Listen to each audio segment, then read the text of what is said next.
In today's video, I will be continuing my series of the top 10 albums of a specific year. This year will be 1973, and this is a year we will see some debut albums from some big name bands and some albums from some of the more established classic rock bands. So I will be focusing on like classic rock bands, ones that I kind of grew up with. So I'm not going to waste any more time, let me just get right into it. First album I want to talk about is the self-titled debut by Aerosmith. This was one of my favorite bands when I was younger, more maybe like a teenager. I remember I found this record back in like the late 80s in a used bookstore. Back then, vinyl records were only like a few dollars each. And actually like thought CDs were a lot better than vinyls. But, we used to find used records back in the day. And this one has one of the biggest hits, Dream On. But the song actually was not a hit until a few years later. It was re-released. But lots of other good songs on here. We got Mama Kin, that's a really great song. I know Guns N' Roses did a cover of this on their first EP. Make It, that's a really cool hard blues rocker. One Way Street, this one is pretty cool. It has like a funky vibe to it. And there's also some like blues rock songs like Write Me a Letter. So this is a really solid album. Next is one of my favorites by Alice Cooper, Billion Dollar Babies. I had this one on CD when I was younger, again like when I was a teenager. It was one of my favorites. This is still the Alice Cooper band. It's not a solo album yet. So this has the song Elected. This song actually appeared on the first album, Pretty For You, but it had a different name. And it has Unfinished Sweet. That's really cool, like trippy, like psychedelic rock song. It has like the Dentist's drill. No More Mr. Nice Guy, a really cool hard rocker. That one was covered by Megadeth in the 90s. It has the I Love the Dead, which is a song about necrophilia, but he does it in a very like tongue-in-cheek style. So this is Alice Cooper at his like most like theatrical, very like Alice Cooper sounding album. Next is Dark Side of the Moon, and it's a classic, often regarded as one of the best albums of all time. So it starts out with an instrumental called Speak to Me, followed by Breathe. That one has David Gilmour on vocals. Lots of other great songs. Some of my favorites are Money, probably the most popular song on the album. Us and Them, really great atmospheric type of song. And the two closing tracks with Roger Waters on vocals, Brain Damage and Eclipse. So it's one of those albums you can just listen to it over and over again. You never get tired of it. Next is Houses of the Holy by Led Zeppelin. So this is a really good album. They get a little more experimental on this one, but I think all the songs are really good in their own way. So it starts out with The Song Remains the Same, a really cool rock song. The Rain song is a really cool atmospheric song. I really like playing this one on guitar. It has like a really special like tuning. Over the Hills and Far Away, another cool acoustic song. I used to like love jamming on the guitar on this one. The Crunch, really cool song. It's very funky.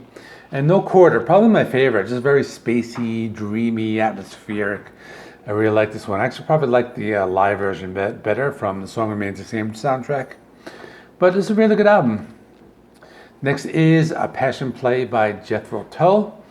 Now this is their sixth studio album, another progressive rock album. So their previous album, Thick as a Brick, also progressive rock, but on this one they kind of like turn up the prog rock like another notch.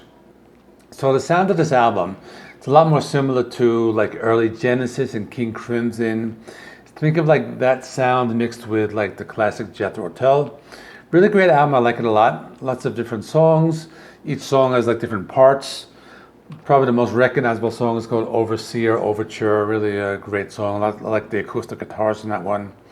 But if you're a fan of progressive rock, this is a really great album. Next is the self-titled debut album by Queen.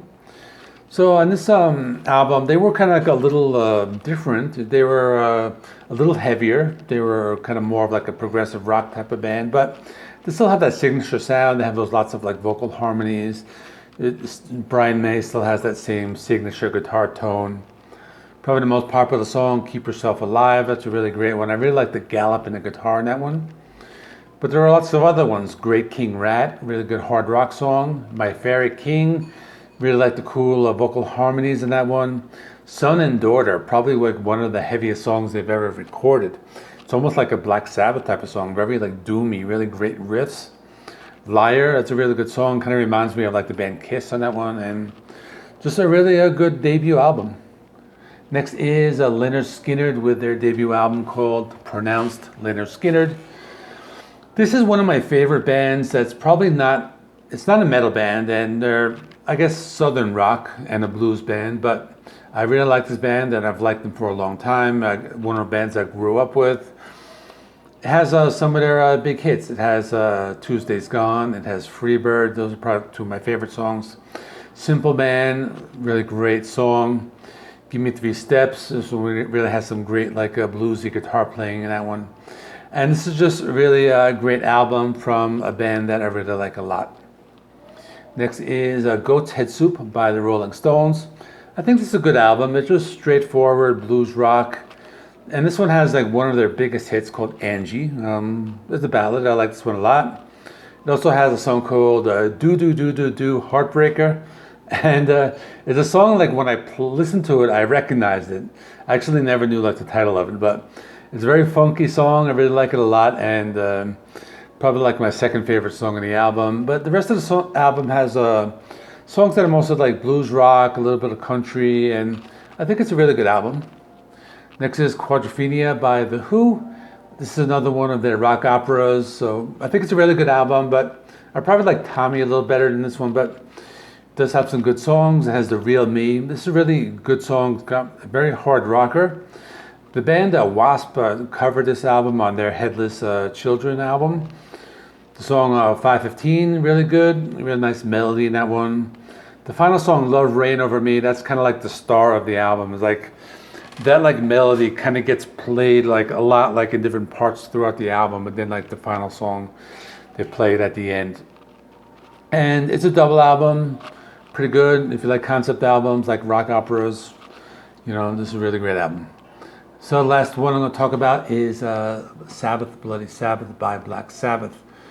This is a really great album. I had this one on CD when I was younger as well, and you know, when I was a teenager, just starting to get into heavy metal, this was one of my go-to albums. And it's a really heavy album, but they also kind of go into like a progressive rock direction with this one a little bit. So we have the title track, that's a really heavy metal song. Then we got an acoustic instrumental called Fluff. I like that one a lot. Who Are You? Really great song, kind of like this like psychedelic. I really like the guitar tone on that one. Then there's Looking for Today. That's another one I like a lot. You know, really like the melody in that one. Like Looking for Today kind of reminds me of like what they would be doing like later with like Sabotage and Technical Ecstasy. They're kind of like that type of style.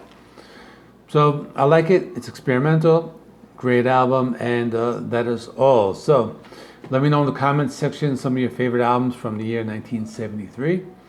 Tomorrow, I'll be doing albums from 1974. And that's going to be a good year. So we're going to get some debut albums, a lot more like hard rock, and a lot more heavy metal, you know, starting in the year 1974. So there will be some big name debuts. You probably know what they are. I won't say them yet. But I should have it tomorrow. So this is JC Rock and Metal Reviews. My name is John. Please remember, like, comment, subscribe, and I'll see you in the next one.